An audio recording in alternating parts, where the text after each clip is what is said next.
Hello everyone! Alam niyo ba na sa darating na October 30, 2023 ay Barangay at Sangguniang Kabataan eleksyon na naman?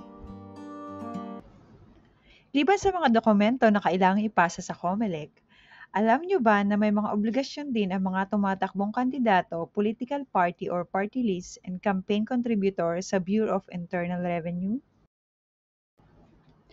Ayon sa BIR Revenue Memorandum Circular Number 31-2019, ang mga sumusunod ay ilan lamang sa tax compliance requirements. Una, kailangan mag-register o i-update ang iyong registration sa Revenue District Office kung saan ka nakatira. Kung ang kandidato naman ay isang individual, kailangan siya ay registered as professional. Ito ay upang ma-issuehan ng authority to print receipt or invoices. Pangalawa ay ang pagbabayad ng annual registration fee na 500 pesos.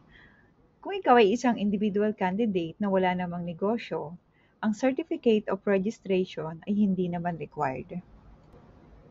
Pangatlo ay kailangan din i-rehistro at isaayos sa mga libro at iba pang accounting records tulad ng cash receipt journal na basihan ng statement of contribution na kailangang isubmit sa COMELEC. Kailangan din lahat ng kandidato ay magrehistro ng non-VAT official receipt na ibibigay sa tuwing makatatanggap ng contribution, maging ito man ay cash or in-kind.